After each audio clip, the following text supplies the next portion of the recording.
तो बात करते हैं 2019 सितंबर की, जब मैं चाइना गया था। तो क्या क्या मुश्किलात आई थी और मुझे कैसे पता चल गया था कि मेरी स्कॉलरशिप जो है कंफर्म होने वाली है। तो ये सारी गेम कैसे हुई थी, इसके पीछे की क्या स्टोरी है, तो आज हम इस वीडियो में डिस्कस करेंगे। अगर आप जानना चाहते हैं तो ये देख सकते हैं। Welcome to CSC guide official YouTube channel और मैं हूं मोहम्मद इकरामुल्लाह। बात 2019 सितंबर से पहले हम आते हैं 2017 और 18 सितंबर की बात करते हैं चाइना स्कॉलरशिप के लिए कि मैंने मतलब कैसे अप्लाई किया था, क्यों नहीं हुआ था। ठीक है, 2017 में जब किया था ना अप्लाई, तो उस वक्त मुझे 2 एक्सेप्टेंस लेटर मिले थे। ठीक है, मुझे बिल्कुल पता नहीं था अप्लाई कैसे करना है, मतलब बस सुना था कि ऐसे करना है ऐसे करना है, लेकिन कोई डीपली ऐसे गाइड नहीं किया गया था जैसे हम कर रहे हैं स्टूडेंट से। लेकिन वो असल में जब उन्होंने अप्लाई किया था तो उस वक्त सीन कुछ और था, जब हमें बताया गया तो सीन कुछ और था। तो इस वजह से 2017 में भी नहीं हुई स्कॉलरशिप। ठीक है, उस वक्त कोई पता नहीं था कि अप्लाई कैसे करना है, बिल्कुल ही गलत हमने किया था और ना ही डिग्री थी हमारे पास, ऐसे ही कर दिया था। अच्छा, 2018 में आते हैं सितंबर में। 2018 सितंबर में जब अप्लाई किया तो उस वक्त भी जो है ना नहीं हुआ। नहीं, ये नहीं बात। 2018 में जब हमने अप्लाई किया तो 2018 सितंबर में मतलब स्टार्ट कर दिया था अप्लाई करना, तो मुझे मिले थे तकरीबन कोई 15 एक्सेप्टेंस लेटर। उस वक्त ये सीन नहीं था कि आप 3 में कर सकते हैं ये वो सारी चीज़ें। ठीक है, तो आपने ये नहीं सोचना कि 15 एक्सेप्टेंस लेटर आपने इतने क्यों लिए, टाइम वेस्ट किया, ये वो सारी चीज़ें। ठीक है, तो 15 एक्सेप्टेंस लेटर मैंने लिए थे और बड़ी अच्छी यूनिवर्सिटियों से थे। तो खैर, मतलब जब 2018 में सितंबर में अप्लाई करते हैं तो फिर 2019 में जाना होता है। पहले साल नहीं हुई, दूसरे साल अप्लाई किया था, उसकी स्टोरी सुनते हैं। अप्लाई कर दिया, ठीक है, सितंबर 2018 में मतलब एक्सेप्टेंस लेटर के लिए ये वो सारी चीज़ें। अब मैंने एक यूनिवर्सिटी जिस जहाँ से मुझे लग रहा था कि यहाँ पे मुझे मेरे चांस बन सकते हैं, तो वो कैसे हुआ सारा सीन। बहरहाल मैंने मैंने मुझे मेरे पास सेंट्रल साउथ के डीन का एक्सेप्टेंस लेटर भी था, वहाँ पे मैं नहीं कर सका था। मैं फीस नहीं पे कर सका था।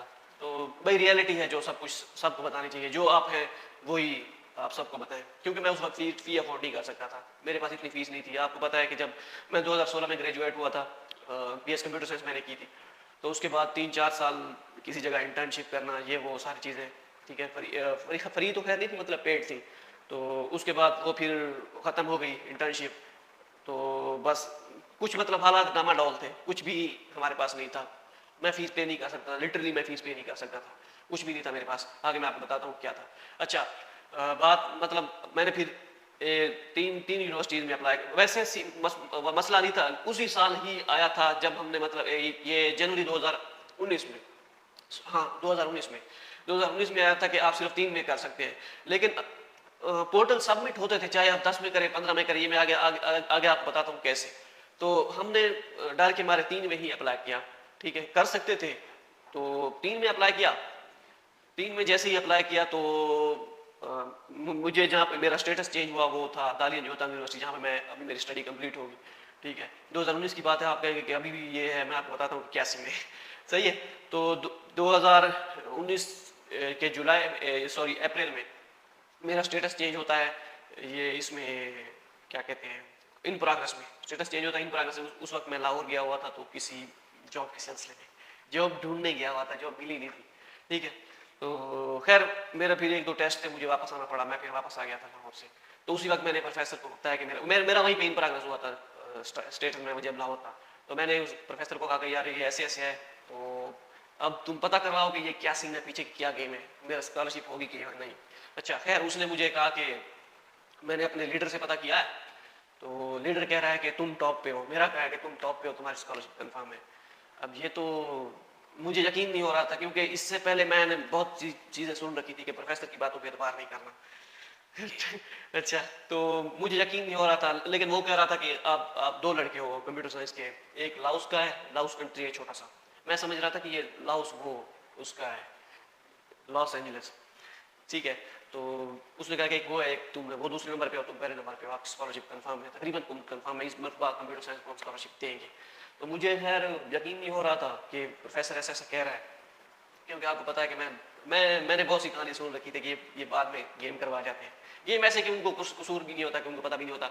और वो श्योरिटी भी, मैं कहता था कि श्योरिटी है, कंफर्म है, श्योरिटी नहीं, वो कह रहा था कंफर्म नहीं है, लेकिन ये है कि मेरा डीन कह रहा है, डीन क्या सॉरी लीडर कह रहा है, मतलब कंफर्म है। ठीक है, तो वो इस तरीके से कहता था। अच्छा, मुझे खैर पता चल गया कि कुछ ना कुछ तो होगा, क्योंकि उस वक्त जब इन प्रोग्रेस होता था तो इट मीन्स के 90% कन्फर्म था, क्योंकि दोस्त अब आप गए हुए थे तो वो बताते कि ऐसा ऐसा सीन है। सही हो गया। अब बारी आती है यूनिवर्सिटी की तरफ से मेल की। मैंने 3 यूनिवर्सिटी कौन कौन सी में अप्लाई किया था वो मैं आपको बता देता हूँ। मैंने किया था, एक था हुआचंग एग्रीकल्चर यूनिवर्सिटी, HUAZ, जिसे हम होजुआंग एग्रीकल्चर यूनिवर्सिटी कहते हैं, एक ये थी। और तीसरी यूनिवर्सिटी कौन सी थी, तीसरी मेरे ख्याल में ये थी, ये शियान में है, शानशी नॉर्मल यूनिवर्सिटी, इसमें किया था। फिर इसका विद्रा करके किसी और में करता रहा था, ऐसा सीन भी मैंने किया था, क्योंकि मुझे शक पक हो गया था कि इसमें नहीं होगा ये वो सारी चीज़ें। ठीक है, अब तो सिर्फ सीन ही एक बार है ना। तो खैर इन 3 में मैं, मुझे याद 2 का कंफर्म है, 3 का भी मुझे लग रहा है कि सबमिट ये इसी का ही था। ठीक हो गया। चलो अच्छा, बात करते हैं जब ईमेल आ गई स्कॉलरशिप की। अब ईमेल आ गई स्कॉलरशिप की, खुशी भी होती थी और डर भी लगता था कि यार कैसे जाएंगे चाइना। ठीक हो गया। अच्छा, तो ईमेल आई, उन्होंने कहा कि आप अपने एड्रेस दे, डॉक्यूमेंट्स आपके पास पहुंच जाएंगे। ये तकरीबन जून की बात है, जून 2019 की बात है। अच्छा, एड्रेस वगैरह सारा दे दिया और डॉक्यूमेंट्स भी 1 महीने बाद इसकी MNP कोरियर सर्विस वाले का कहा कि आपके चाइना से डॉक्यूमेंट्स आए हैं यार। तो फिर मैं ले आया, उन्होंने कहा कि ये क्या है, मैंने कहा ऐसा ऐसा सीन होता है। पूछते हैं, पहली बार होता है, पहली बार तो नहीं खैर उनका होता है, लेकिन वो बंदा, हम डॉक्यूमेंट सेंड करने जाते हैं, उस वक्त डॉक्यूमेंट्स भी सेंड करने होते थे। मैंने, अब डॉक्यूमेंट्स सेंड करने का मैं आपको बताता हूँ सीन क्या है। तो ऐसा है कि इससे पहले आते हैं जहाँ पे मैंने ये डॉक्यूमेंट्स वाला है ना, इस यहाँ पे पहले बाद में आएंगे, पहले मैं स्टार्ट करता हूँ कि मैंने डॉक्यूमेंट्स भेजने थे, 1 दिन बाकी था इस यूनिवर्सिटी की डेडलाइन का। तो मेरा दिल कर रहा था कि यार इसमें, प्रोफेसर को मैंने कहा था कि उसने कहा कि वो डीन कह रहा था कि इस साल कंप्यूटर के हम सेलेक्ट करेंगे ये वो, तो आप डॉक्यूमेंट्स अगर हो सकता है तो भेज दें। मैंने 1 दिन बाकी था, 31 मेरे ख्याल में 30 मार्च होती है। मैंने फिर 29 को जो है ना, एक लड़का था DUT में, उमैर भाई, ठीक है, तो भाई का मतलब वो अप्लाई किया होता उन्होंने DUT में, तो उस हवाले से ऑनलाइन मतलब आपस में थे, मेरा उससे कोई रब्ता नहीं था। मैंने फिर भाई को कहा ऐसे ऐसे यार सीन है, कुछ कर। उसने फिर उस लड़के को कहा कि यार ये डॉक्यूमेंट्स भेज रहे हैं हम आपको, हालांकि हम उसको जानते नहीं हैं, वो इतना नाइस लड़का था। उसने डॉक्यूमेंट्स प्रिंट करवाए और डॉक्यूमेंट प्रिंट करवा के यूनिवर्सिटी को भेज दिया। अगले दिन मेरे डॉक्यूमेंट्स पहुंच गए, फिर टेंशन मेरी खत्म। मैंने कहा यार डॉक्यूमेंट्स पहुंच गए तो अब रिलैक्स। अच्छा, उसके बाद ये अप्रैल वाली कहानी आती है, फिर प्रोग्रेस में जाता है और ये सारी चीज़ें। अब वापस आते हैं डॉक्यूमेंट्स जहाँ पे पहुँच गए थे MNP वाले, तो वो फिर पूछते हैं मतलब ऐसे कि ये कहाँ से आए हैं। तो हम डॉक्यूमेंट सेंड करते थे ना, तो उस वक्त हम बताते थे कि हम ऐसे ऐसे अप्लाई कर रहे हैं। अच्छा, तो वो फिर वो भी खुश हुआ कि यार चलो ये डॉक्यूमेंट्स भेजने आते थे, आज इनकी स्कॉलरशिप भी लगी है। अच्छा खैर, डॉक्यूमेंट्स घर ले आया मैं। अब जुलाई 15-20 की बात, 2019 की। और अब अगस्त का महीना है मेरे पास, इसमें वीज़ा लगवाना है, तो सितंबर से पहले जाना है। ठीक हो गया। मैंने वीज़ा के लिए अब यहाँ से, भाई ने पहले जाना था, वो मैं आपको बाद में बताऊँगा। अच्छा चलो, मैं फ़िलहाल मैं अपना बताता हूँ। ठीक हो गया जी। अब मैंने वीज़ा के लिए अप्लाई कर दिया, डॉक्यूमेंट भी सारे वेरीफाई करवा लिए और IBCC से भी HEC से भी। अच्छा, एक मज़े की बात बताऊँ, मज़े की बात नहीं है, थोड़ा बंदे को टेंशन भी होती है उस वक्त के, सोच के थोड़ा सा मतलब रोंगटे खड़े हो जाते हैं। जैसे जब मैंने IBCC के लिए अप्लाई किया था ना, उसकी तकरीबन 6-7 हज़ार फीस, मेरे पास फीस नहीं थी, लिटरली मेरे पास फीस नहीं थी। मैंने अपने दोस्त को कॉल किया, मैंने कहा यार मुझे 10,000 चाहिए। काशिफ को कहा, काशिफ मेरा दोस्त है, मैंने उसे कहा कि यार 10,000 चाहिए, ऐसे ऐसे ऐसे सीन है। उसने कहा ठीक है कोई मसला नहीं, उसने मुझे 10,000 भेज दिए। मैंने उससे डॉक्यूमेंट्स वेरीफाई करवाया, HEC के भी तो और IBCC के भी। तो इसके बाद मैं चला गया उसमें वीज़ा लगवाने। तो वीज़ा के लिए जो पैसे आए थे वो आप पूछेंगे वो कहाँ से आए थे। भाई ने अप्लाई किया, मेरे से पहले भाई ने अप्लाई किया था वीज़ा के लिए, वो तकरीबन कोई 20 दिन पहले इस्लामाबाद से हो आया था। मैंने अब जाना था। ठीक है, तो उसने किसी अपने दोस्त से, मतलब वो मेरा भी दोस्त है, उसको कहा कि यार 20,000 चाहिए। तो उस वक्त हालात ये थे यार, तो ना उसने कहा कि 20,000 चाहिए, तो उसको कहा है, उसने कहा ठीक है कोई मसला नहीं यार मैं आपको दे दूंगा। तो उसने खैर 2-3 दिन में मुझे 20,000 दे दिए भाई को। ठीक है, उससे मैंने लिए और वीज़ा के लिए उस वक्त फ़ीस थी 5500 रुपये, 5500 रुपये फ़ीस थी। अच्छा, अब वीज़ा के लिए मैंने अप्लाई कर दिया। अब टेंशन भी होती थी कि रिजेक्ट ना हो जाए, और ये भी होता था कि यार अब अगर लग गया तो कैसे जाऊंगा अकेला। हालांकि हम दोनों भाई, हमने हॉस्टल लाइफ नहीं देखी आज तक, मतलब हॉस्टल में हम नहीं रहे। क्यों? हम, जैसे वो कहते हैं ना, ये मुहावरा था, मुल्ला की दौड़ मस्जिद तक। ठीक है, तो हमारी दौड़ कॉलेज, स्कूल और यूनिवर्सिटी से घर, कॉलेज से घर, और ऐसे ही हमारा सीन था। क्योंकि हम जिस मुआशरे में रह रहे थे ना, यहाँ पे कोई ऐसा सीन नहीं था। ठीक है, कोई बाहर, और स्कूल की स्ट्रिक्टनेस बस ये सारी चीज़ें बहरहाल जो भी है, हमारा ये सीन था, हम कभी हॉस्टल में रहे ही नहीं थे। तो ये लाइफ में पहली बार चाइना में अब रहना था। तो खैर कैसे रहते हैं, बहरहाल जो भी है देखा जाएगा। हमने कहा ठीक है, वीज़ा लग गया, मैंने 3 दिन बाद वहाँ पे वीज़ा लगवा लिया। वीज़ा लगवा के आ गया वापस। अब ये मैं वीज़ा लगवा के आ गया हूँ कम से कम 10 अगस्त नहीं 20 अगस्त 2020। अब अगले 10 दिनों में 15 दिनों में वो करना है, टिकट अरेंज करनी है।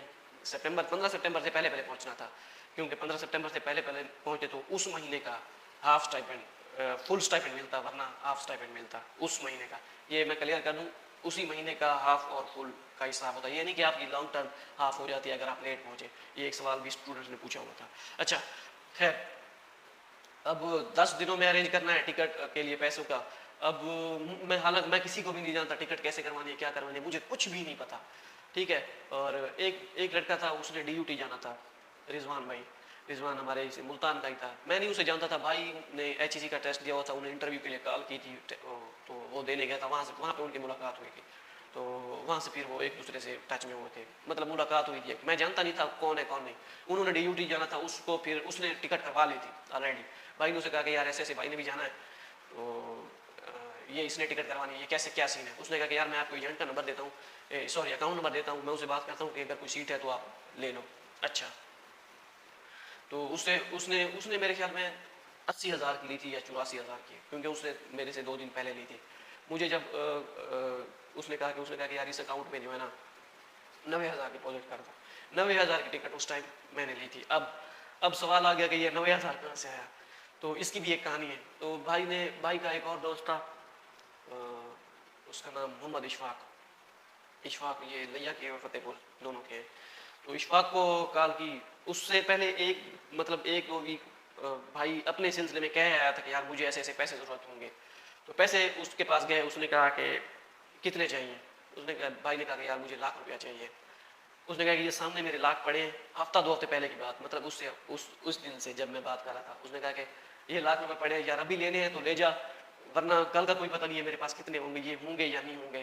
तो इसकी गारंटी मैं नहीं दे सकता, क्योंकि उसका थोड़ा बिजनेस था, अपना बिजनेस था प्रॉपर्टी का। तो भाई ने कहा कि यार अभी मुझे ज़रूरत नहीं है, अभी वीज़ा लगेगा तभी मैं लूँगा ना, ऐसे मैं नहीं ले सकता। भाई का वीज़ा नहीं लगा था, वो थोड़ी उसमें वो उसकी स्टोरी बताएंगे। वीज़ा नहीं लगा था उसका, तो फिर वो भाई ने मेरे लिए कहा कि यार वो पैसे चाहिए। मैं अगर उसको वहाँ से ना मिलते, फिर अबू को कहा हुआ था वो कोई जुगाड़ करते। अच्छा खैर, फिर भाई ने कहा उसे कि यार मेरा वीज़ा रिजेक्ट हो गया है, अब पैसे भाई को चाहिए, इसने टिकट लगवानी है। उसने कहा ठीक है ले जाओ, लेकिन मेरे पास अब ₹1,00,000 नहीं है। मैंने उस दिन आपको कहा था कि आपको जितने चाहिए आज ले लो, उसके पास पड़े थे उस वक्त। तो आज मेरे पास जो है ना सिर्फ 60,000 पड़ा है।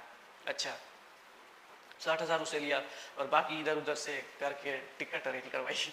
टिकट ले ली, अकाउंट में डिपॉजिट कर दिया और उसकी फिर रिसिप्ट वगैरह सारी चीज़ें आ गई। अब बात आती है 2000 सितंबर 9 2019 की, जब रवानगी का टाइम आ गया। मैं परेशान था, मैं अकेला जा रहा था, कोई भी नहीं जानता था, किसी को भी नहीं जानता कि कौन है कौन कहाँ से है, बस अकेला जा रहा हूँ ऐसे। ठीक हो गया। अब टेंशन होती थी कि यार कैसे करूँगा ये अकेला। भाई कभी मेरा उस दिन दिल टूट गया था, मैंने नहीं जाना, मतलब मैंने दिल में सोच लिया था कि मैंने नहीं जाना। जब भाई का वीज़ा रिजेक्ट हुआ, मैंने कहा यार कैसे करूँगा। उस वक्त किसी और यूनिवर्सिटी में था, मैं कैसे करूँगा।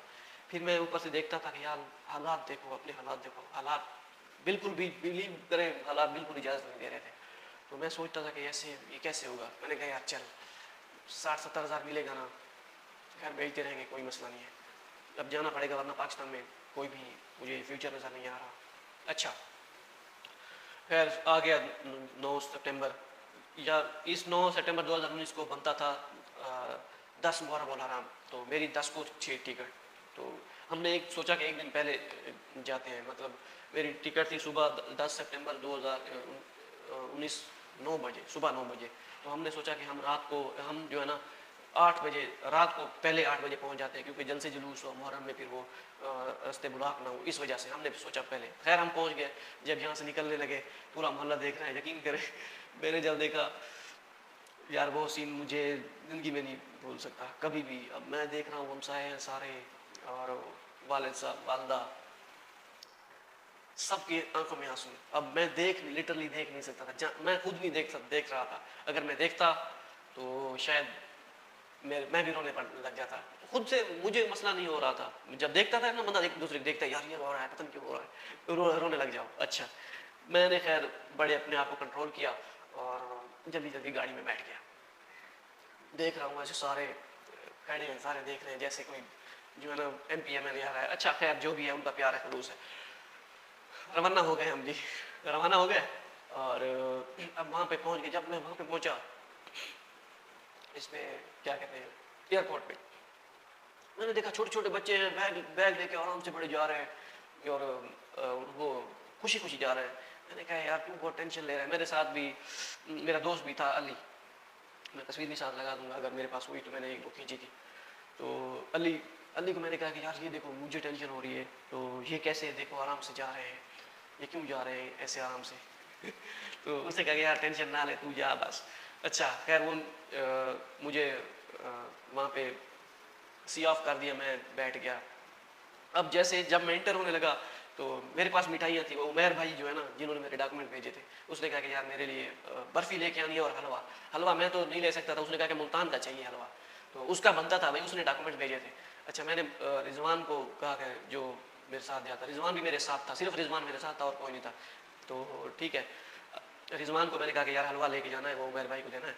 तो वो उसी के यूनिवर्सिटी में था तो वो मसला नहीं था, वो अपने साथ ही लेके जा सकता था। और मैंने फिर ली बर्फ़ी, तो बर्फ़ी के मैंने 2 पैकेट लिए, एक अपने, एक उमैर के लिए और दूसरा अपने सीनियर के लिए जो हमारी यूनिवर्सिटी में थे, जो हमें रिसीव करने आ रहे थे। वो आप पूछेंगे वो कैसे आए थे, वो यूनिवर्सिटी ने हमें कंटेक्ट दिया था कि ये 2 पाकिस्तानी हैं, इनसे रब्ता कर लो, ये आपको रिसीव कर लेंगे। अच्छा उनसे फिर हमारी डिटेल में बात हुई। तो वो शबाब भाई थे और कैसर भाई। शबाब जो थे वो गिलगित बल्तिस्तान थे मेरे ख्याल में, और कैसर जो थे वो कोटादू से थे, यहीं पे ही। ठीक है, और जब मैं पहुंच गया, अब ये एयरपोर्ट में इंटर होने वाले हैं, चेकिंग हो रही है, चेकिंग हो रही है। तो उसने कहा कि इस डब्बे में, उसने मुझे सारा सामान जो है ना खुलवाया। तो असल में मेरी गलती थी, मैंने बताया नहीं है कि मैं स्टूडेंट फॉर चाइना जा रहा हूँ। तो उससे मुझे पूछा भी नहीं, मुझे पता भी नहीं था। बाकी दोनों से किसी से नहीं चेक किया, ना रिजवान से, रिजवान के साथ एक और लड़का था माज, तो उससे भी किसी ने, बल्कि वो तो पहले ऑलरेडी यहाँ इंटर हो चुका था, उससे रिजवान से किसी ने नहीं पूछा, वो आगे मेरा चेकिंग कर रहा है। मैंने कहा कि ये क्या रोला है। अच्छा उसने कहा कि ये क्या है डब्बे में, मैंने कहा मिठाई। तो उसने कहा खाओ, तो मैंने उठा के खा लिया एक दाना। मैंने कहा अब आप भी खाएं, तो उसने भी उसने भी उठा ली, उसने गार्ड ने, वो भी वो खाने लग गया, एक दाना उठाया। अच्छा मैंने, उसने कहा कहाँ जाना है, मैंने कहा चाइना जा रहा हूँ स्टडी के लिए, स्कॉलर। तो उसने कहा कि यार पहले बताते इतनी ख्वारी करने की क्या जरूरत है, हम कैसे क्यों खुलवाते हैं आपको। वो शायद दूसरे कंट्रीज़ के लिए हो तो वो उसके लिए ज़्यादा चाहिए, उनको पता है कि ये चाइना स्टूडेंट जाते हैं। अच्छा खैर आगे आगे ना, अब ऐसे इंटरव्यू में वो जो तीसरा लड़का था माज, उसके रिजवान के साथ, तो रिजवान के साथ जो है ना वो तीसरा जो लड़का था, उसने कहा कि मुझे पासपोर्ट दे दो और वहाँ पे मैं आगे सबमिट करवा देता हूँ। वो पहले एयरपोर्ट पे काम करता था, उसका कोई जानने वाला था। तो वहाँ पे वो कहता है कि हमारी जल्दी इमिग्रेशन हो जाएगी और ये सारी चीज़ें जल्दी हो जाएगी। तो मैंने कहा नहीं यार, मैंने रिजवान को कहा, मैंने कहा नहीं यार, मैंने ऐसे पासपोर्ट नहीं देना। तो मुझे यकीन नहीं है ऐसे काम को मैं ऐसे पासपोर्ट दे दूँ। उसने उसने गुस्से में कहा, उस लड़के ने, उसने कहा कि यार रिजवान छोड़ो इसे, आप मुझे अपना पासपोर्ट दो। अब रिजवान मेरे साथ था, मैं तो रिजवान को फॉलो कर रहा था तो रिजवान ने कहा यार दे, कुछ कोई मसला नहीं। अब वो ले गया पासपोर्ट, हमें कोई पता नहीं हमारे पासपोर्ट कहाँ है। वो खैर थे इमिग्रेशन वालों के पास, मतलब जहाँ पे सामान वगैरह चेक होता है वहाँ पे थे। मैंने रिजवान को कहा कि यार वो देखो, अब फिर वो बैग को जो है ना हमने वो करवाया, लेमिनेशन करवाई। वो करवाएं या ना करवाएं मसला नहीं है, लेकिन करवा ले, पहली बात पर टेंशन होती है कि कोई हो ना जाए, लेमिनेशन करवा ली। वो शापर वगैरह साथ पेज वो चढ़ाते हैं ठीक है, वो लेमिनेशन मैंने करवा ली। अब वहाँ पे एयरपोर्ट पे जब पहुँचे, वो सॉरी इमिग्रेशन कहते हैं क्या कहते हैं जो भी है, तो वहाँ पे जहाँ पे वो देते हैं आपको आपका टिकट का, वो क्या कहते हैं उसे, मुझे नाम भूल गया। अच्छा जो भी है वो उन्होंने, मैंने कहा कि भाई यार वो हमारे पासपोर्ट पड़े हैं, ये सारे पहले जा रहे हैं, हमारा बुला ही नहीं रहा हमें। तो मैंने फिर उस बंदे को कहा, मैंने कहा कि यार ये हमारे पासपोर्ट है। उसने फिर देखा, मोहम्मद इकराम बोला, मैंने कहा, उसने कहा ठीक है चलो लाइन में लग जाओ। उसके बाद फिर उन्होंने स्टैंप लगाई और एक उसे क्या कहते हैं कार्ड होता है, मुझे भूल गया है उसका नाम, वो दिया।